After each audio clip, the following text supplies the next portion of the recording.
this presentation came out of a problem I had. Kim and Bob had asked me to write a chapter in the POS handbook. And the chapter was on leading innovation and how it related to POS. And the two problems I had were, when I went through all of the literature, I wasn't sure what people meant by being positive. It was very unclear to me. What exactly does being positive mean? You know, maybe I can... is this a little better? Can you hear me better down here? Okay. So the first one was I had some trouble figuring out what people meant by being positive. And I have to be honest, I'm still not sure what you mean.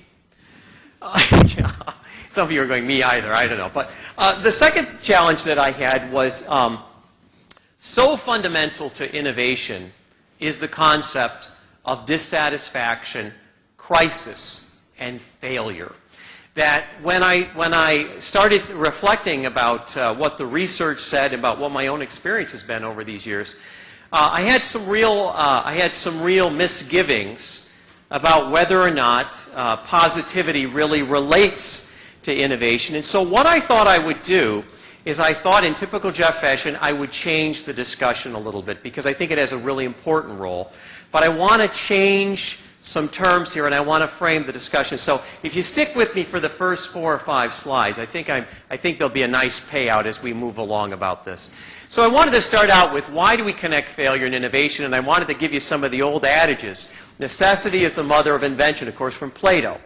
Failure is the foundation of success. Success is lurking place of failure, Lao Tzu. Hope for the best, plan for the worst. That's what my dad always used to say. 99% of success is built on failure, Thomas Edison. The seeds of our undoing are sown at the pinnacle of our success, the great economist Schumpeter. Right? And finally, every act of creation is first of all an act of destruction, Picasso. So in the vernacular, in the way we think about innovation, we have built in this idea of failure. And I wanted to show you something because I thought this was rather interesting. This is my favorite study that's done every year by the Boston Consulting Group. And about every 3rd year, I'll write the commentary for the cover story at Business Week about the most innovative companies. This is the last one that we have from April 15th of 2010. 2,700 C-level executives in 70 countries. So this isn't just the ugly Americans. This is everybody. So it's not my list. This is the list of the leaders of the world of meaningful commerce. Now, I put some checks by some of these companies because I want you to note that the checks are companies that had a severe crisis. Now, some of you remember that in 1997, Apple Computer went to below $5 a share. The front page of the New York Times had the death warrant for Apple Computer. You might remember this. Apple Computer, it was just announced about a month ago, had a shareholder value equal to Exxon as the most valuable company in the world. So Apple was almost dead, but they're not dead anymore. We're going to talk about why that's so important, this Lazarus effect for innovation. Microsoft, you might be following, is having some severe problems now, some significant ones. Our friends at IBM in '87 had gone from $154 a share to $20 a share overnight. They had a severe problem. Toyota has a severe problem. Think about our friends at LG. Anybody remember when Lucky Gold Star made cheap crap? Yeah, they had problems, and so on and so forth. So what's interesting to me about this list, which we see as the most innovative companies in the world, at least half the companies on here have had extreme failure, right? Almost to the point of non-existence. Now, what's interesting also about this is for the first time in 2010, over half the companies on the top 100 most innovative companies list are not American or European companies. For somebody who spends a lot of time in China like I do and been doing it for many years, I know Kim just came back from 2 weeks over there, Asia has arrived, if people haven't figured this out yet. So the notion is the failure quota is not likely to go down, it's likely to go up, right? So now we're going to have to compete in this failure environment. So I turn then to what would a POS group relate to? And I love this article called Teaching Smart People to Learn. Do you remember it was originally entitled Why Smart People Can't Learn? And this was by Chris Argyris. They retitled it because it offended some people. Yeah. So how are they connected at the personal level? How is failure connected? And Argyris's point that people who typically are successful have never had any real experience with failure. And it turns out when we look at like E. Paul Torrance's studies in the 60s and Gifford's studies in the 70s about creativity, it turns out that there's an inverted correlation between your intelligence and your ability to produce things like patents or other indicators of creativity. So the issue isn't that you have to be dumb, but the issue is once you get above certain thresholds, there's no positive correlation to your ability to innovate and how smart you are. So very similarly, Argus comes up with this sort of reason why. There's a number of hypotheses about why this is. But Argus' hypothesis is simply the way in which we learn how to do something is we accelerate the failure cycle. And I'm going to talk about why this is common in things like venture capitalists and the way that they deal with new innovation. So failure is critical to coming up with the new idea. And Argus' point is that people who are very bright typically don't fail, because innovation is about what you don't know how to do now. And if you don't believe that, take out a piece of paper and draw a picture of your spouse. And I can tell you at what age you stopped learning to draw. Speak a language, play an instrument. All learning is developmental. Now, innovation doesn't require avoiding the failure cycle. It requires accelerating it. And we'll talk about why in the forward position venture capitalists and innovators hedge. It's a common move. And it's a common move because we understand that failure, dark times, the crisis is part of the innovation impetus. And I like to tell it to you this way. Anybody who's been a parent will know this. There's two kinds of parents at the playground, aren't there? There's the, don't do that parent. You know that parent? And then there's the, hurt, didn't it parent? Hurt, didn't it? Don't rub it till you get home. I wonder what you were thinking about.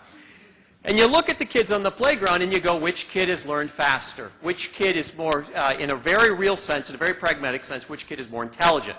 And it's actually the latter child. So the notion is failure is going to be a very germane part of this entire excursion around innovation. Well, how is this connected at the organizational level? Well, you might be familiar with Larry Greiner's famous article, The Revolution and Evolution of Corporations in 1972. Greiner, of course, was a professor of strategy at Southern Cal. Well, it actually comes from Schumpeter's work in that dreadful book that's impossible to read. But I'm going to translate Schumpeter into competing values here for just a minute. And Schumpeter basically said the following. He said that companies and economies, he even says, are born by the entrepreneurial impulse. And it's his term, not mine. He calls it the urge to the superior man, right? But then he says, you know, what happens is these companies typically grow too fast and they blow up. So they're typically then followed by somebody who has business acumen. That's typically followed by culture and competency around building communities, and that's typically followed by the culture and competencies to actually support some kind of process. So making sure that you have inbound and outbound logistics, making sure that the money works, making sure you're paying shareholders on a quarterly basis. But then Schumpeter gives us this great warning. Schumpeter says, the seeds of our undoing are sown at the pinnacle of our success. And he warns us because he says at this point, which he calls the point of creative destruction, when the company begins to fail, it needs to reinvent itself. And what Schumpeter's warning is, and it's the same thing we find when we look at what are called stall points, we find that the problem that companies have at this very point where they become mature, and Schumpeter, of course, gives us that wonderful term flatlining, when they flatline, when they grow 1% a year or 0.5%, you know, they're General Motors, and in 1950 have 83% of the world car market, and they lose it a half and a half and a half and a half and a half until 2 years ago they go bankrupt, right? Flatlining, which is what Schumpeter warns us about. He says at the very moment that we need to be introducing entrepreneurial variation or radical innovation variation, every system, every process, every capital committee, every person who decides what we're actually going to do is actually designed to eliminate variation. So this is the tension between optimization and variation. And it turns out, when we look at companies, one of the challenges of innovation that's very different than everything else is that we don't have a crystal ball. And my favorite example is going back to that survey before, the most innovative company from 96 to 01, according to the leaders of the meaningful world of commerce, the Crooked E. Yeah. Interesting, isn't it? And the reason is, there's no data on the future where innovation pays. This is what is fundamentally different about innovation from everything else you study. Innovation has a shelf life like milk. It goes sour. Something that's an innovation this Christmas, next Christmas is not. Is everybody following it? Is the only temporal form of value. And so the problem is going to be You're not managing things you know. You're managing things you don't, or as Bob Quinn puts it, you are literally building the bridge as you walk over it. So our mechanisms are going to have to be very different. And in the world that we're moving to, in the world that half those companies are not U.S. companies, in a down market, innovation isn't your best friend. It's your only friend. We're going to see more and more of this. Well, how do these actually work at the strategic level? How does failure work at the strategic level? And I'm going to talk about this in a couple of different ways. But right off the bat, at the strategic level, you have to assume conflict. In innovation, what you're assuming is that someone or some force or some groups are trying to beat you to the punch. They're trying to beat you to the spot. And conflict is engendered in the way in which we do strategy. So let me give you the two most common ways. The first common way is what we call market opportunity scanning. And we have three terms for that, those who have a business background. The first is called push, which means what new technologies are emerging. So you can imagine, because we're time-based, step one, we have to race. We have to see, are we going to be in front of that competitor? So this is not a cooperative concept. This is a competitive concept. Two, we have the concept of pull, which means what are those new clients going to want? What do the new groups of people want? What does the emerging market want? Which again means we're going to have to get more penetrating insight into what people want than people can even give us. And think about Apple Computer for a minute, if you will. I mean, how much marketing opinion research did Steve Jobs do? None. Is everybody getting this? It wasn't that he listened to customers. It's that he tried to identify the challenge space, and he tried to identify what would they want next, right? It's a great observation. And then finally, there's clash. And the reason we call it clash is there's always somebody trying to take your bread. So in this space, in the language of strategy, right, in the language particularly of innovation strategy, someone is always pushing or shoving or running or trying to get there. So you have a perpetual crisis on your hands. Well, same is true when we ask ourselves these kind of heuristic questions, which are very popular now. You know, remember Henry Mintzberg's strategic thinking, which happened in the 80s and sort of grew up into a whole series of types of tools. But this is probably the most famous one. These are the 3M questions, the Minnesota Mining and Mineral Company questions, which are, is the opportunity real? Can we win at it? And is it worth doing? Again, engendered in every one of these questions is a form of competition, and the reason people are motivated to do this, the reason companies do this, is this concept of failure, right? So I want everybody to understand off the bat that in addition to being pulled towards something, there is fear here. There is dissatisfaction and fear. Now, there are also, how do these three levels actually interact? And the way I write about this in this book, and incidentally, I wrote this book, Innovation U, because I was writing a book for Harvard Business School. And I was writing a very esoteric book, and it occurred to me that people everywhere were failing. And that when the recession came, there were two things I saw in people. I don't know if you saw this. The first was the blame game. Did anybody see that? Whose fault it was? The politicians, the banks. It was everybody's fault. Nobody saw it. There was no, that they were all underwater because something happened. The grass was too high. The sun was in their eyes. And then the other thing that I saw was this movement towards magical thinking. If you just think at the universal do what you want, the secret and all the kind of stuff that came around that. And I thought that both of them were dangerous. Because one assumes that, I think it's narcissistic, that the world basically responds to everything you want. And I think the other assumes that you have no agency whatsoever. And I thought both of those were dangerous, so I wrote this book.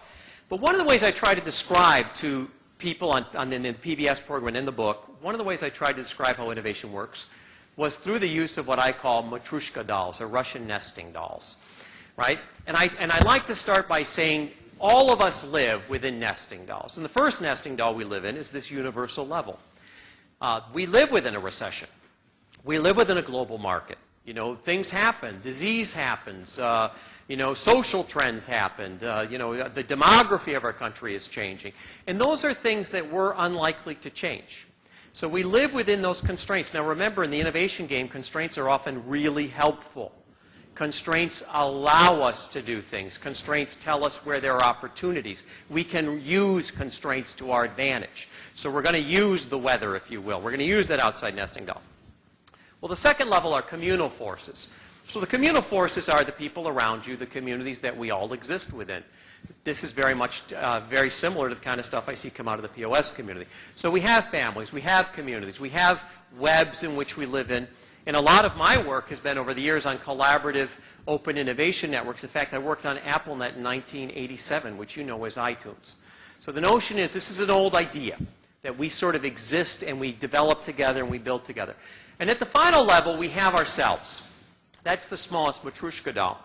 So part of my thinking, my personal thinking about innovation, is that these are not inhibitors. They're actually things that can help us, but we have to deal with them. And why do I mention this? Because I see a lot of literature at sort of all three levels. There's a lot of strategy literature about innovation. There's a lot of group literature about innovation, and there's a lot of individual literature about innovation. There isn't a lot of literature or research about how these three things interact. And I believe this is the milieu in which most of us have to interact. So now here comes the controversial part. So I thought a lot about this presentation, and I'm on airplanes a lot, so it gave me a lot of time to think about this. And I kept thinking about the problem I'm having with the term positivity, or being positive. And I kind of went back to looking at a lot of the stuff that had been written. And the conceptual framework that I came away with was that the positivity was the opposite of negativity. That was what was implied by positivity, which seems simple enough, right? Hot and cold, tall and short, you know, white and black, whatever comparison you want to make. But the referential, or what it really meant, I thought was quite different. So I think positive and negative are easy terms. But the stretch I had was what was referred or referential was one meant success and one meant failure. And I thought that was inaccurate, particularly when it came to innovation. So I wanted to challenge whether positive is really the opposite of negative, or whether positive means being successful versus failing. And I said, well, gosh, what if we changed terms? Now, this is the controversial part. What if we changed terms? And I said, well, what if we actually talked about the terms in terms of how they work? What if we talked about the terminology in terms of their functionality? And I remember something that Kim had written about in the first chapter with Gretchen, and it had to do with deviation. What if positivity functionally had to do with deviation? But deviation was created initially by what? And to me, it seems that deviation is often created by confrontation. It's often created when you are confronted with new information or a new force or an alternative point of view. You're confronted with variation. The deviation almost never happens when you're confronted with collaboration. Is everybody following us? So then I started thinking about, well, how does it actually work in my world? Well, in my world, there is failure where the interesting insight comes from, the after-action review. There is the learning that comes from the failure, learning the language, learning to draw, learning to speak, learning to paint, learning to innovate, learning to build companies. This is why we have serial entrepreneurs. And then there is the adjustment that is made, right? This is whatever metaphor you want to make. This is going in at halftime and deciding what's going to be different now when you come out. So the point is, in my world, failure is actually a positive thing. It actually drives deviation. Coming back to our earlier statements, it is success that doesn't. It is success that is stasis, right? And I know this sounds very Hegelian, but I'm going to push and show some examples of this. I want to give you a couple of good examples to make sure that this is real for people. About a month ago, our Congress had a little bitty problem. And the problem was that they had a budget deficit ceiling that they were trying to change. Now, I want to dissuade you of a couple of myths. This was the 75th time the deficit ceiling has been raised since 1960. 75. Out of the top 10 raising of the roof, if you will, this administration isn't even in the top 10. So as a percentage of GDP, this isn't the worst we've ever seen. So we do it all the time. It's not the worst we've ever seen, contrary to what you may hear on television. But here's what is real. 70% of the U.S. federal outlays are what we call entitlements. So they go to the Department of Defense.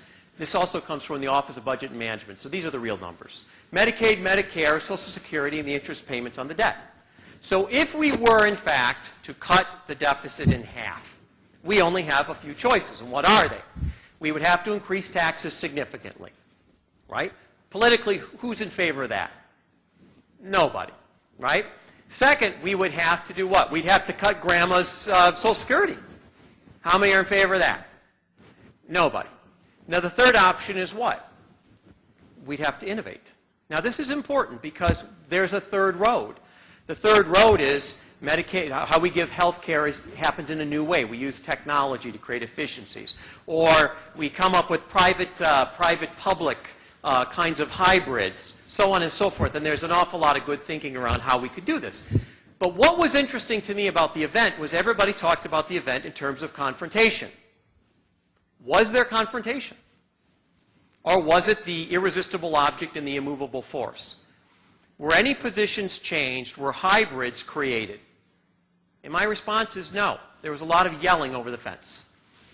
There's a lot of anger on both ends of it, but there is no conflict.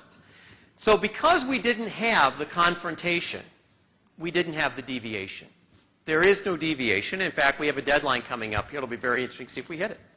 So here's the interesting point. Usually, this is the point I'm trying to make, this kind of conflict drives higher order thinking. In this case, it did not. And we're seeing the devastating effects of that. So, going back to the competing values framework, which of course Bob and Kim originated, it seems to me that what is essential to this model is that positive tension and constructive conflict are the essential driving mechanism of the model. It's the blue-yellow challenge, the challenge between short-term performance and long-term sustainability, which we see at all three levels. We see it strategically, we see it in terms of organizations, and of course we see it individually. Who gets the money? Who gets promoted? What gets measured? And we also see it between the green and red positions, between create, which is of course what we call the forward position, which is where we run the radical experiment, which is where we change the market. You know, this is the Apple computer of 1997 and 98. This is Genentech coming up with Rituxan and Herceptin, you know, miracle drugs saving millions of women's lives. And the aft position, this is where everything is scaled.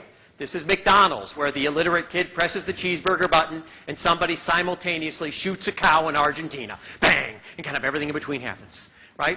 These are these antithetical forms of innovation that have at the basis of them this concept of conflict. Now, I'm going to operationalize this for you in terms of some innovation practices which are common. One of them is something I termed years ago as calling the 20-80 rule. Now, it's more than just a clever turn of phrase. Basically, the 80-20 rule is a rule about efficiency. It's a rule about doing more with less. But efficiency is actually the death knell for innovation, because innovation is about what? It's about deviation, right? Which is incidentally shared with POS. This is the heart of POS.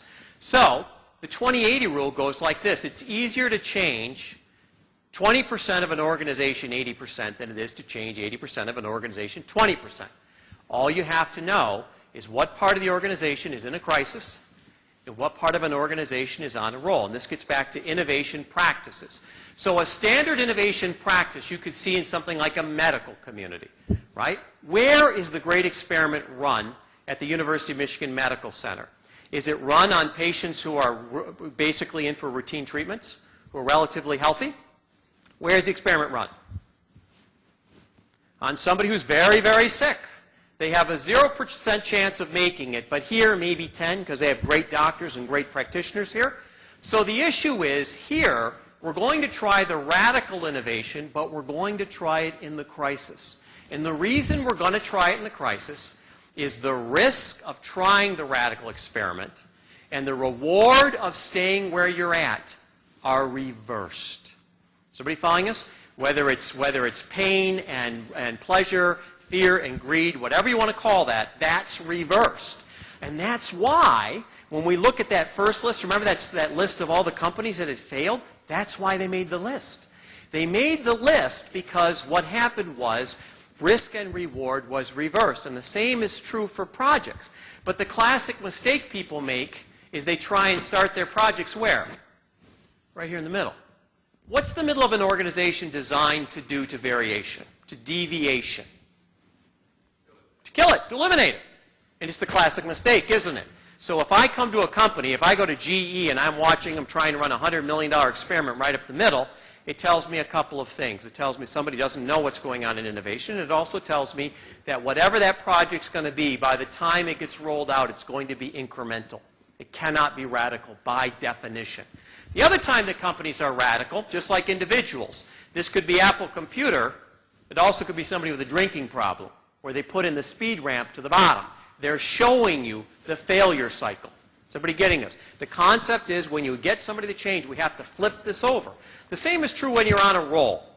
When you're on a roll, everything goes well.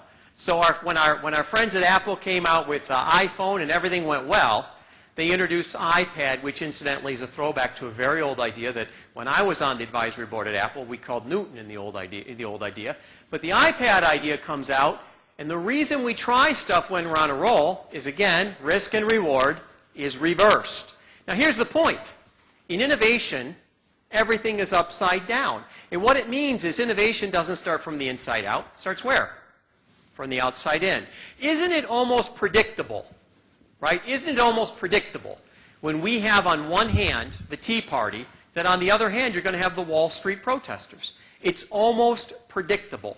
Right? So we'll talk even in innovation strategy about how incumbents compete against upstarts. But it's almost predictable that things are going to move from the outside to the middle, what we call the pincer maneuver. They're not going to remain the way they look in the outside, but they're going to morph as they move to the middle. Now let's keep going down this line of thought here. The way in which we run portfolios of innovations is what we call the attrition rate or the burn rate. Sometimes this is called the churn. And what they mean by this is if I'm a venture capitalist, I'm going to give everybody in this room $1 million to try and find a therapy to the same disease state. And the reason I'm giving you all $1 million isn't because I'm foolish. It's because I'm trying to mitigate risk. And I'm trying to find my upside opportunity. So think of it like fishing. I'm at a new lake. I don't know where I've been. I don't know the lake at all. I start throwing bait in the water. I start trying to figure out what the fish are going to bite because I'm unsure. So yeah, I'm going to lose a few worms and some frogs and whatever else I'm fishing with. But the object is what I'm trying to do is not waste my entire day fishing with the wrong lure. Because we have no information on innovation, we always hedge in what we call the forward position. We always diversify. So diversity isn't just a moral issue to innovators. It's a functional issue. It's a critical, essential issue. So what happens is I gave you all $1 million, and what I'm really trying to do in the first phase is get you to fail. Now, I want to repeat that. What I'm trying to do is to get you to fail quickly. I'm accelerating the failure cycle. I am not avoiding it. I'm creating the crisis. Everybody follow this? And it turns out that most of your therapies, even though I thought they were going to work, don't. But this table here has some therapies that look promising. So in the second level, through attrition, I double down on this table, and you get what's called mezzanine funding. So now you've got money. And it turns out that this fellow right here, Chris, at the end of it, he's the therapy that turned out to work. I'm going to have an initial public offering for you, and that's why that initial public offering has to have a very large multiple. Now, when most people look at this, they say, oh, you love risk, and you are embracing risk. No. If you were really risky, what you'd do is you'd say, Chris, I think you've got the best therapy, and I'd give you all the money up front. That's the real risk. Is everybody following us? Because if I got it wrong, I'm going to lose it all. So the object in innovation is that you're not avoiding failure. You're making failure the essential component of what you're doing. You're not trying to move towards something. You're actually moving away from things as well. You're doing these things contiguously. Well, the same is true when we look at how strategies work. Strategies work, and I'll give you an example of this in just a minute, a very good example of this. That in the forward position, or let me put it another way, there's kind of a sequence to innovation, and it's not universal, and it doesn't mean it works everywhere. But typically, when you look at the life cycle of a product or service, or you look at the life cycle of a solution, there is kind of a grammar to it. And the grammar is that in the forward position, the green position, there's a high degree of risk and a breakthrough degree of return, radicalness. And what happens in the forward position is that We have some self-authorizing people. We have some emergent opportunities which we don't see yet. We have Steve Jobs who's got a vision for something that people haven't really told him they need yet.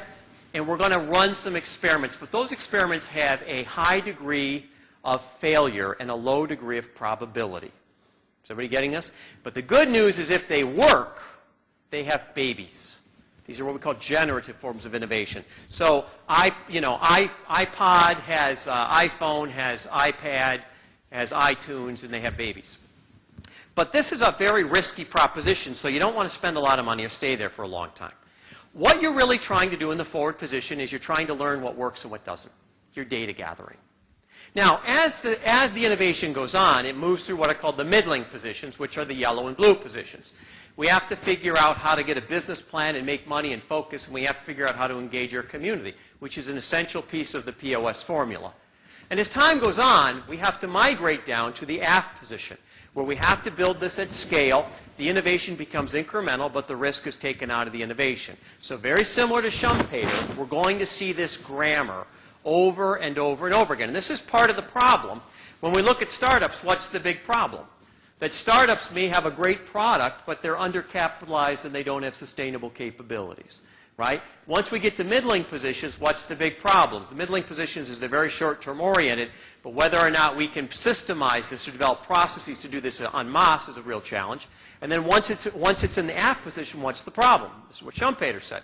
The problem is it becomes old and tired and we miss the next interesting opportunity. All right, Jeff, that sounds great. A couple more slides on this, and then I'm going to give you a story around this. What it means, in a very tangible sense, is that there are two forms of investment, or two types of playbooks that we run in the innovation playbook.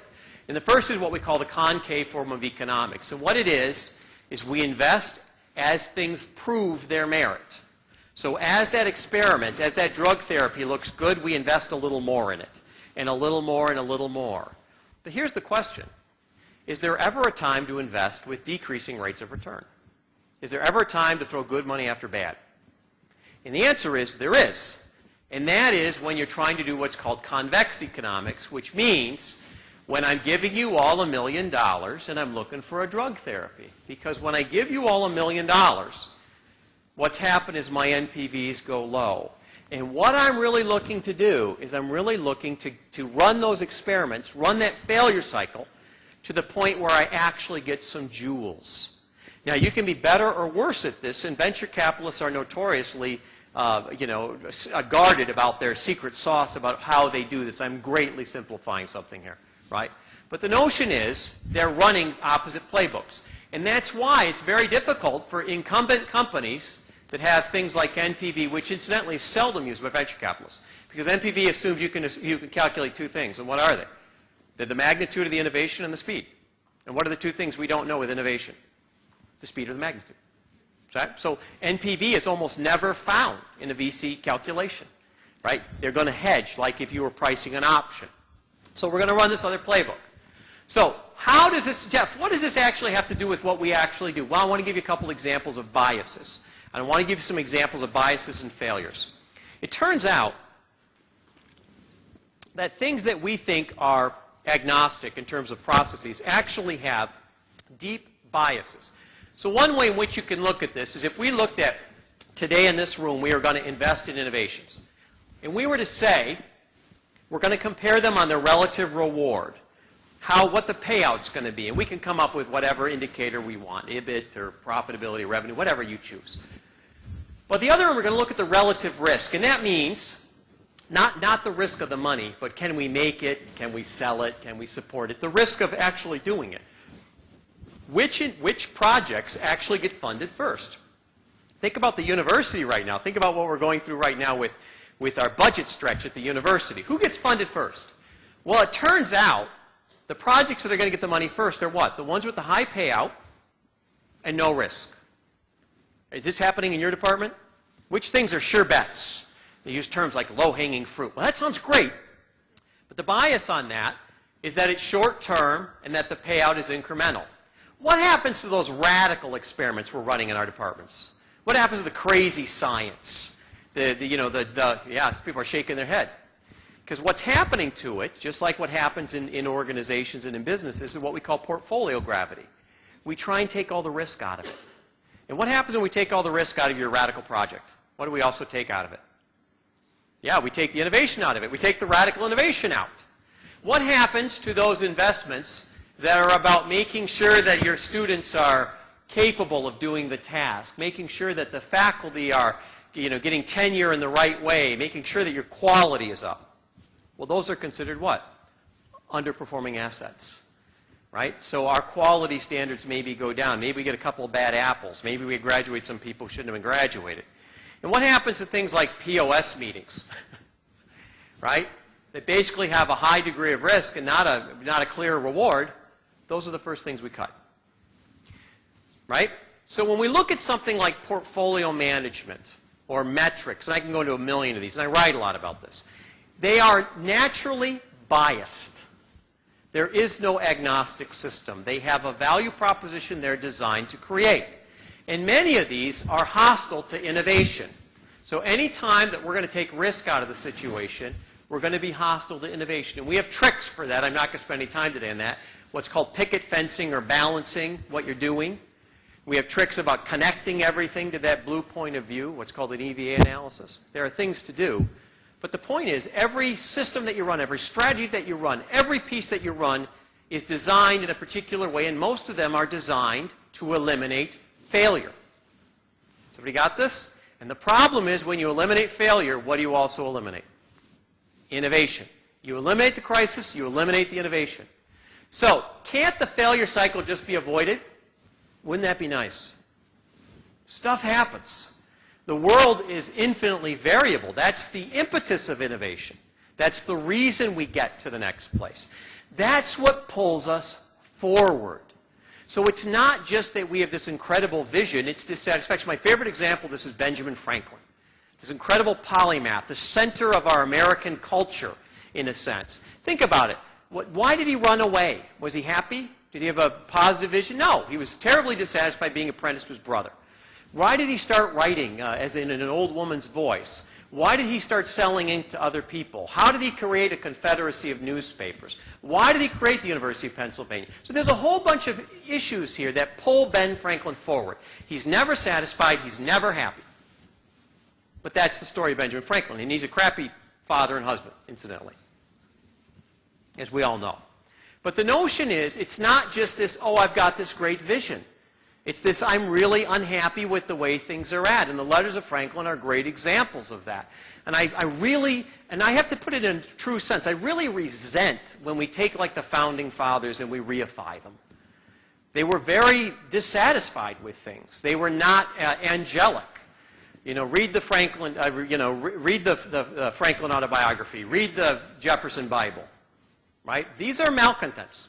Right? And amazingly innovative and important and self-actualizing people. Now, I want to give you an example of what I'm talking about here.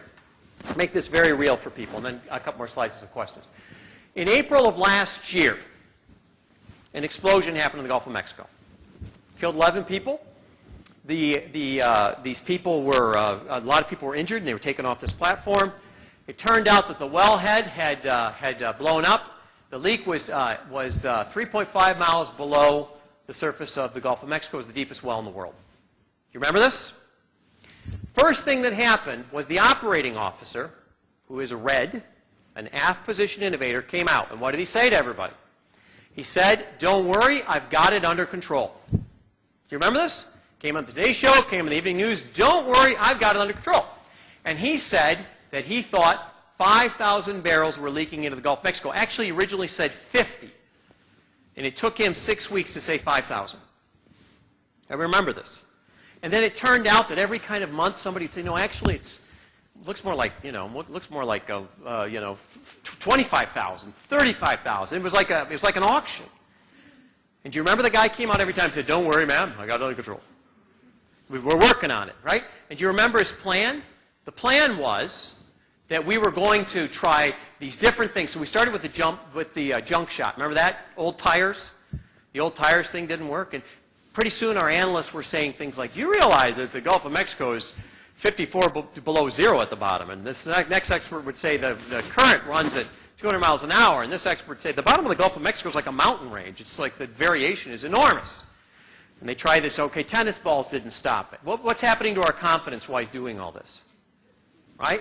And then he comes out and says, no, it's going to be the big tube. Remember the tube thing? Victory is ours. Then he was going to have the chamber thing, then the dome. Remember the Liberty Bell thing? That was all going to work. Yeah, and every time it didn't work, what did he say? Don't worry, I've got it under control. Don't worry, I've got a plan. Don't worry, I've got a plan. And during the meantime, the president had to come down. And he doesn't do being pissed very well, does he? You know, oh, hide your bunny slippers. Oh, I'm mad. Okay, great, you're mad. But he didn't, you didn't get the feeling he was on the edge or anything, right? Then we had congressional hearings, and the share price fell, and the animals died. We saw them on the beach, and the business suffered. And basically, in September of that year, it turns out that our armed forces have technologies, innovations that we probably don't want to know about, that can cut through about 24 inches of tensor steel at a right angle. Right, scary, isn't it, if you think about the skyscraper that we're kind of in today? You don't want to think too much about the innovation game, but the notion is they basically deadheaded the well. The second relief well had time to get in. The leak stopped. Now, the point is, he's trying to innovate in the aft position. He's trying to innovate as if he knows what's going on. He's trying to innovate as if this were standard operating procedure because he's terrified to go through the failure cycle. He's terrified of saying, I don't know. He's terrified of running the interesting experiment. The company has all kinds of litigation issues. The lawyers have come in. The red position has led. Now, this isn't an abstract conversation. You can relate to this, right?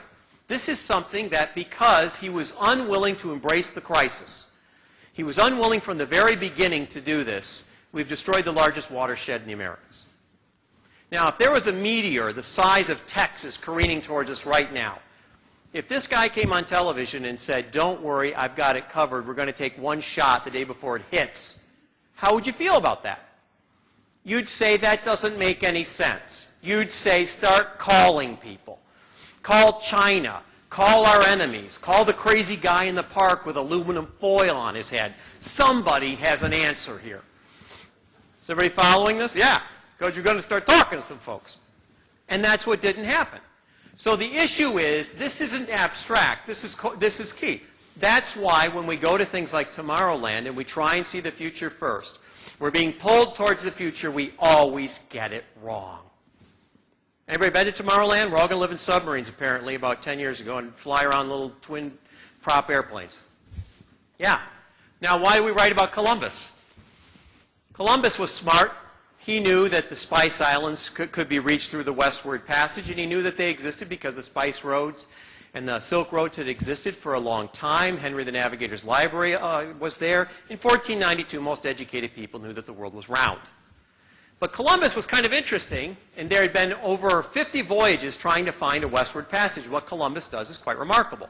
He asks for 7 ships, right? He gets 3. Some historians believe he got 4.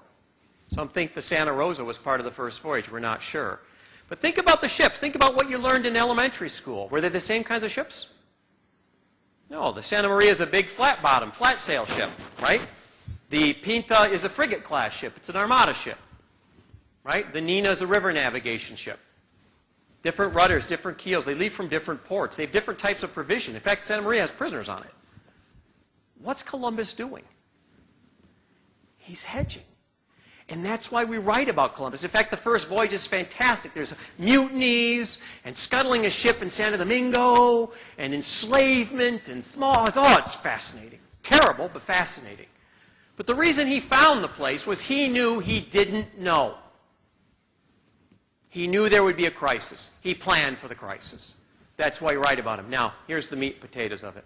I believe a lot of what we write about in terms of optimism smacks of what I call the Pangloss paradox.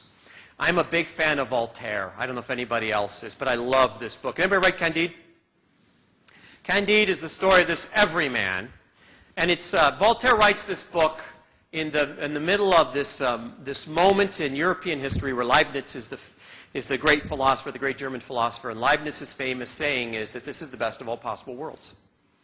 And it becomes a Pollyanna kind of saying, and it becomes something that actually flies in the face of the French Enlightenment. All is for the best and the best of all possible worlds. Dr. Pangloss. Here's the Pangloss paradox from the way I see it. Optimism is useful inasmuch as it extends the range of our reason and purposeful creative action. It's essential to creativity and innovation. I give you that. But when used as a substitute for either, it becomes a means of self-deception. This is something I deal with every day of my life. I'm in a CEO's office, and we're going to boil the ocean and extract gold. No, we're not.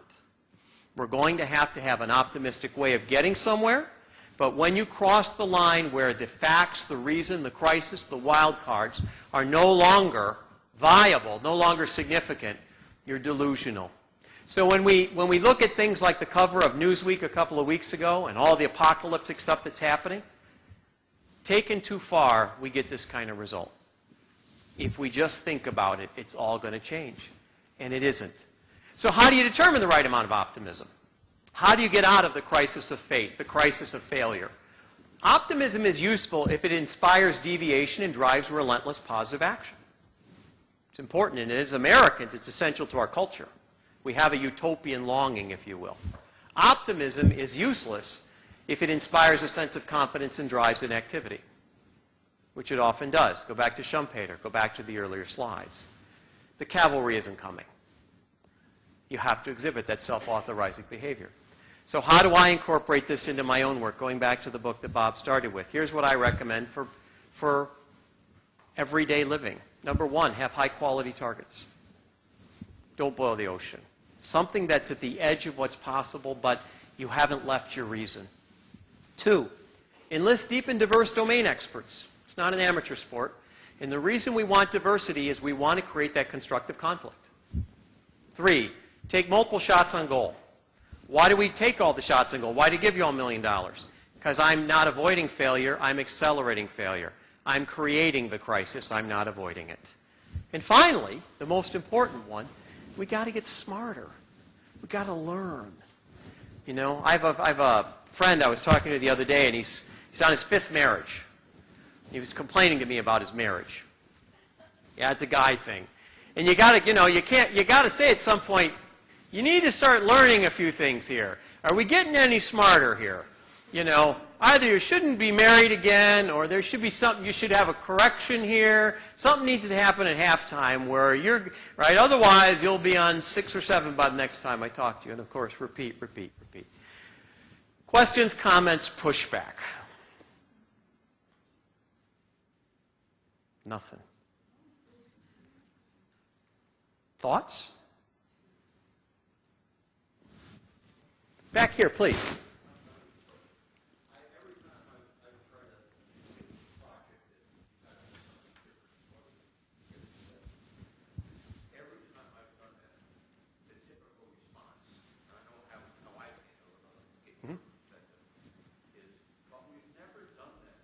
Yeah. Yeah, in fact, I think, you know, one of the things I don't try and tell too much in public is some of our very visible, whether it's the university or the state of Michigan or the federal government, occasionally I get called. And I go back to Chris Argis. The hardest people to move are the smartest people in the room. They're very hard to move. So a couple things about that. What I always try and do is find the crisis, or find the person who's not completely tied up in being the smartest person in the room. And I think, can I add to that what you're saying? Self-authorizing behavior isn't safe. So I'm not trying to tell you something that's safe. I do a lot of projects that you don't get permission to do. I move a lot of things. You know, my lab is across the street. The university doesn't own a nickel of it, right?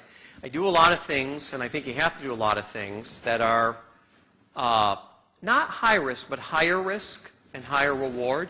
And as long as you have a conciliatory mindset, you're not trying to destroy your enemies, right? You're trying to understand them and embrace them and make them your non-enemies. I think it works. But I think here's an interesting point that you're trying to make. The people who call me aren't the Googles of the world, right? They're the company that's screwed it up, and they're 2 clicks away from being a non-company anymore. And I think that's also true of people. So it comes back to this whole idea of what is fertile ground.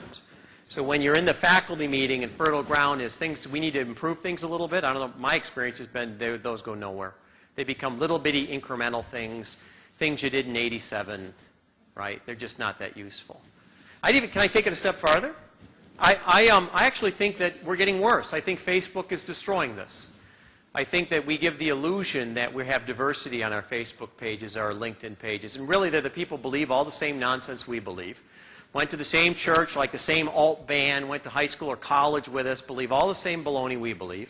And if we don't like them, we have unfriending them, which the Spanish Inquisition couldn't have thought of. On a dark night, on a dark road, get rid of the dissenting opinion. You know what I mean? So what we've got are microsegments, where we've got people who actually believe the facts, the things are facts that are basically dominant logic that appears in these microsegments. I think it's very scary.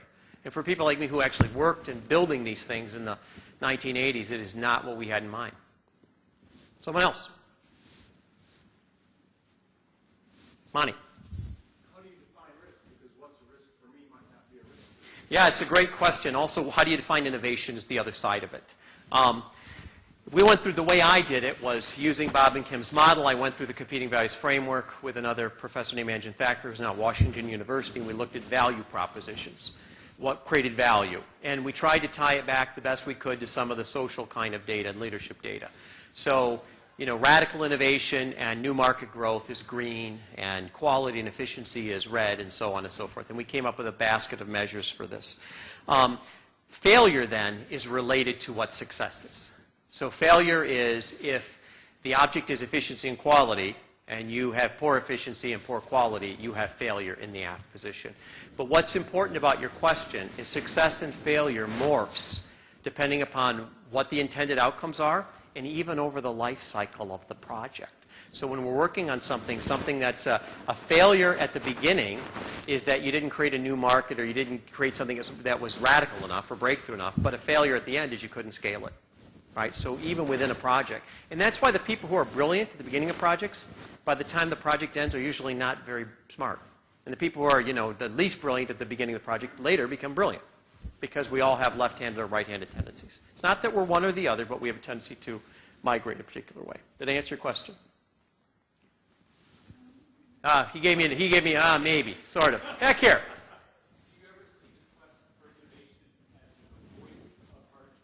Yes, I do, all the time. And I think that's at the heart of why the Quinn Cameron model, and why I've spent the last 20 years sort of building that out in this innovation space, is that the have-it-all checklist mentality is a sure sign of somebody who doesn't want to confront innovation. Because innovation, by definition, creates a value proposition and it destroys one. So if I'm developing something that's an alternative, I'll give you a great example. I worked on a project about 5-6 years ago, maybe longer, for NBC.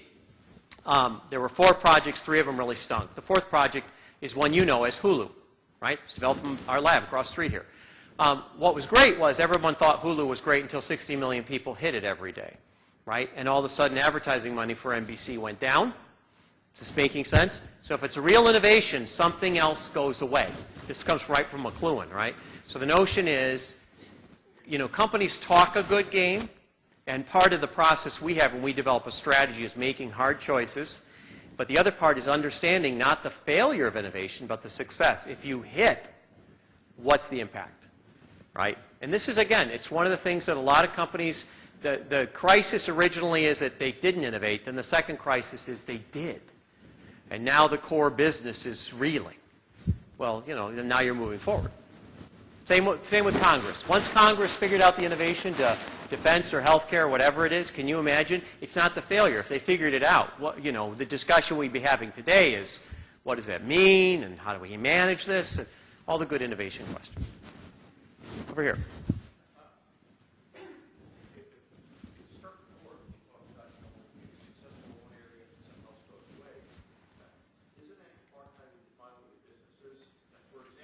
The railroads, 100 years ago, Yep. were the railroad business.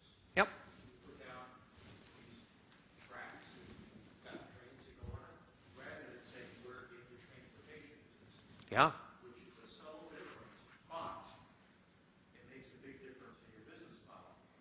And how does that impact? Well, it impacts a lot. And these are called diffusion curves. And this goes back to somebody who's basically in the field that most of you should be familiar with, Everett Rogers. And when Rogers wrote about the diffusion of innovations, one of the things he talked about, which I think is important, is that once you develop a business model and a value proposition, you become wed to it. And one of the real questions we have in the research and in the literature is, even if you wanted to disrupt that model, could you? And think about it this way. Can you think of one dominant player that in a market had a dominant model of how it innovated and made money that was able to disrupt itself? You might say maybe IBM, maybe General Electric in the early 80s, maybe, right? But the issue is it's pretty slim pickings. So what companies often do is have spin-offs, or they have children, and the children do something different. But it's absolutely key, because it's dependent upon the context. And when it shifts, if the shift is what we call value migration, if the shift is too fast, if it has too high of a magnitude and it's too fast, you can't make it. And we think we can, but we can't.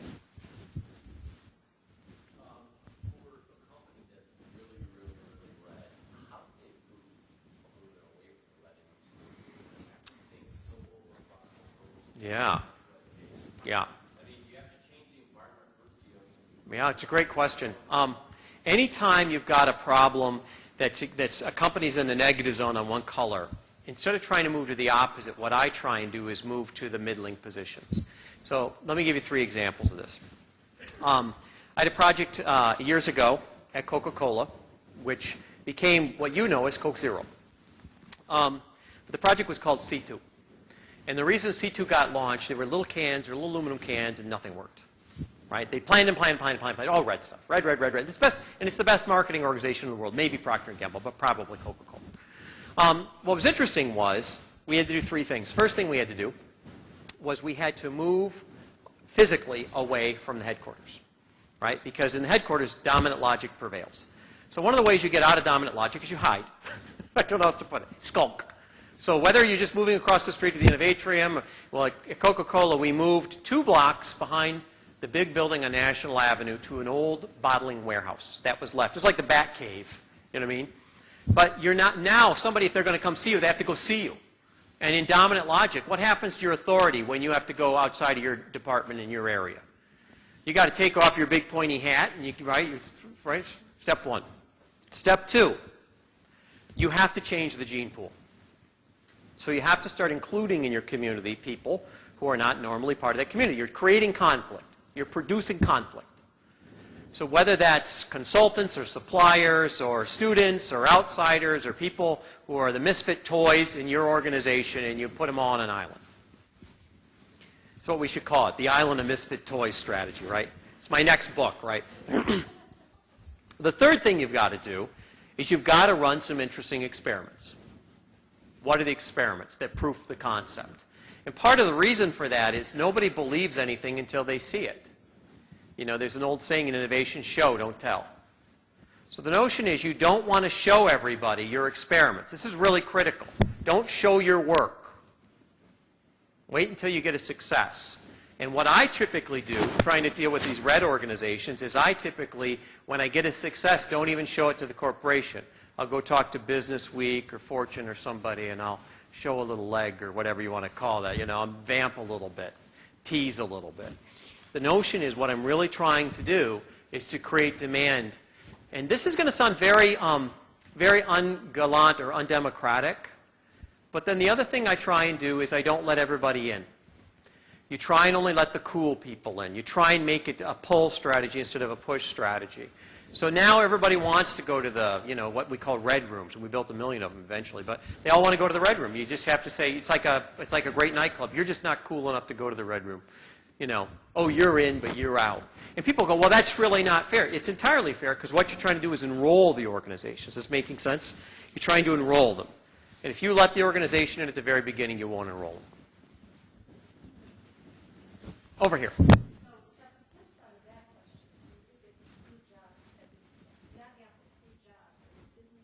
Mm-hmm.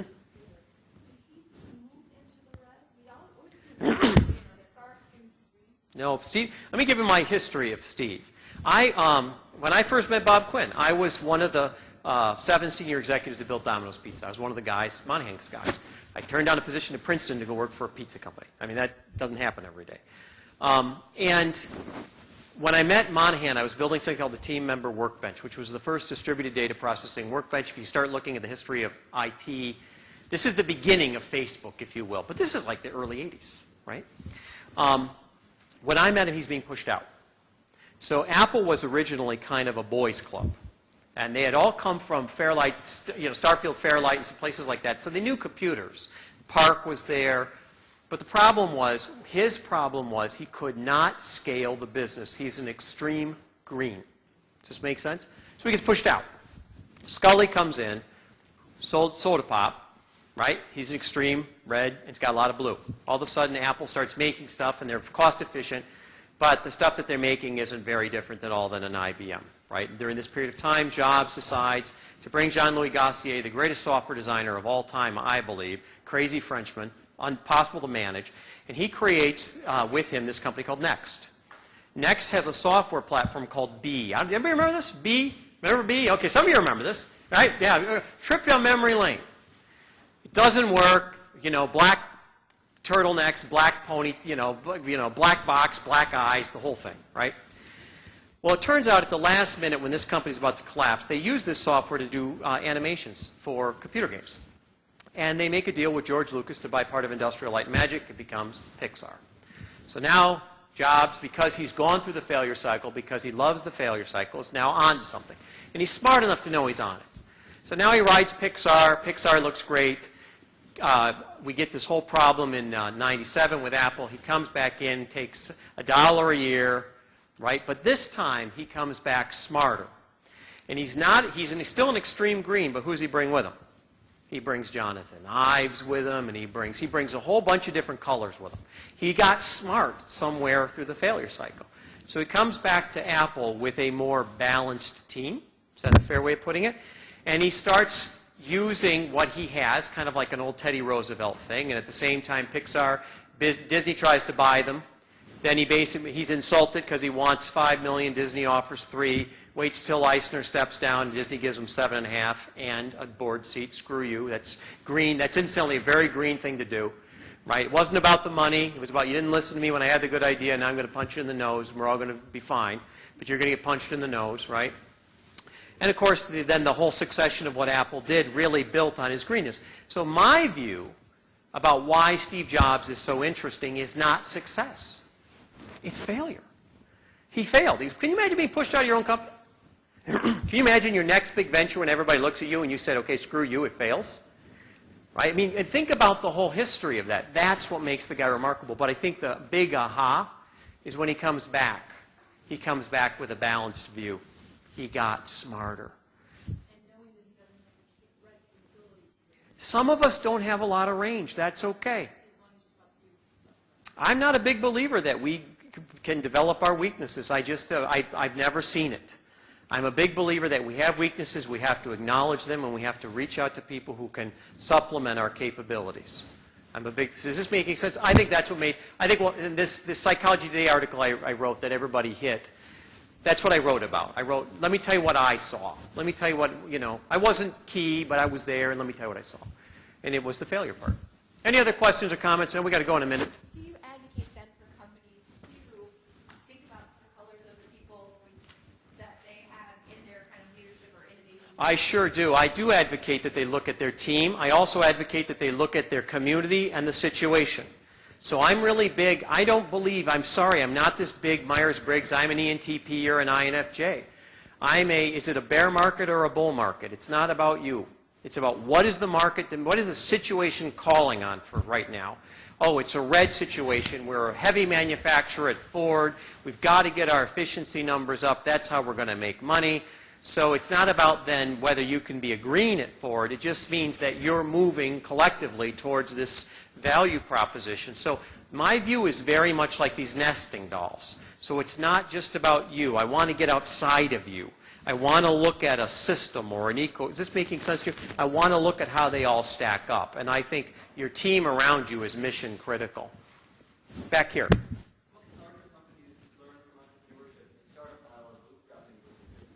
Well, boy, there's a lot of things that larger companies are trying to do around that. The first is there are diseconomies of scale that have been created by technology. And I come back to what I was talking about AppleNet. The reason we built AppleNet was because Apple couldn't compete on software against Microsoft. It wasn't big enough. So what they did was they developed an intranet that allowed value-added resellers to get code. And they would, does this sound familiar? And they would write applications that would hang on AppleNet. iApps, folks. It's the same model. It's an old idea.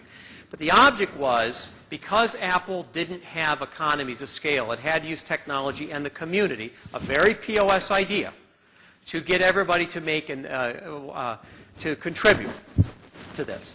So one of the things that large companies are beginning to do is they're beginning to turn to technologies in replace of organizational structure. Here's the easy part. The easy part is changing the technology in the org chart.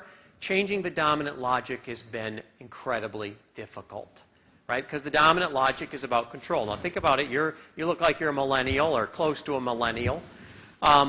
In dominant logic, in the dominant logic of a major corporation, things like protecting intellectual property, getting the intellectual property lawyers involved, how is that going to work in your collaborative open innovation network? It's not, right? So the notion is, it's not that they don't technologically know how to do it. It's that they don't know how to think about it. And I think what's changing that are young people like you.